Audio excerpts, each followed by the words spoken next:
Hi, this is Okati Boxing. I'm actually quite impressed because I'm the last person here and you're the last person here.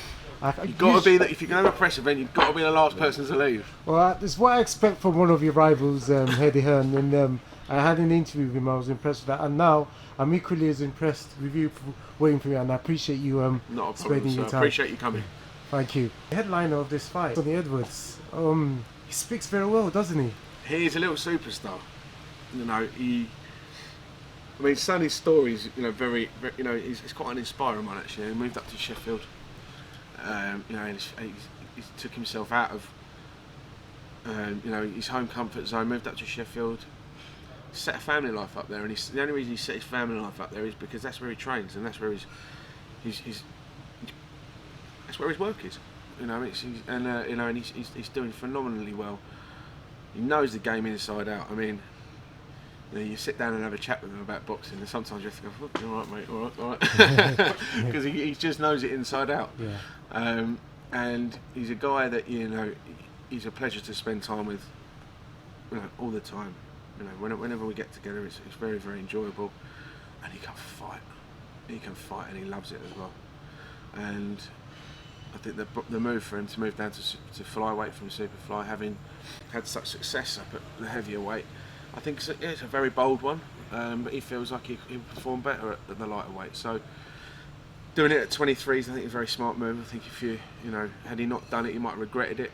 Potentially, he's got the potential now if it all goes well Saturday in the next, say, 3 to 6 months.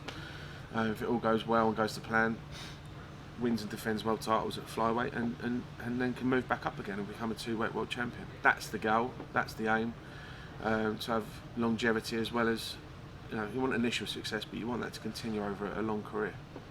What's the chief main support? Is it Zak Chelli or...? Chief support's Brad Foster and Lucien Reid. Okay. For me, is a terrific fight. I think most people would have waited till Lucien was a mandatory. They wouldn't have taken him as a voluntary or elected to fight him, but it's a good fight. It's a real 50-50. I think Brad's experience against Lucien, he's a very tenacious Lucien, and he wants it. He wants this. He had he's had a bit of a dodgy year, obviously. With he got his bad cut, didn't he? Yeah. At the Albert Hall back in April. I think it was April. I think he just feels like he's been sort of held up a little bit, so he wants to fast forward a bit. Whereas Brad is, it's just, this will be his second defence of his British title and wants to kick on. Zak Chelli against Kody Davies. The student Zak Chelli. Yeah. It's a real 50-50, that one. I think. I mean, Kody looks like a bad man, doesn't he? But he's a lovely fella, but he looks like a bad man. Yeah. But I think Zak's got a real point to prove because he's, especially his father as well. His father tells us he's the best boxer in the world. Yeah. Or has the ability to be the best boxer in the world. So you've got to back it up. You've got to back these things up. And what impresses me most is the fact that we've got these young guys all want to fight each other at this early stage. We promote all. Talking about Brad and Lucien as well. We promote all 4 guys, and you could easily, it could easily be split up and be boxing, opponents that they would be more comfortable with, but probably not as appealing to the fans. So it's a testament to these guys' character that they want us to take the step up and fight the best in the country before they are mandated to, or they have to, or there's long contract negotiations or anything like that. They wanted to, it was very easy fights to make actually. Do you want this? Yes. Do you want that? Yes. And it goes to show what we believe in, which is putting our weight behind the best young talent in the country. So after this fight at your call, where else could I be? Should I apply for my media accreditation? You speak to that man over there. So where's the up and coming fights then? You've got the 27th of September at the Albert Hall.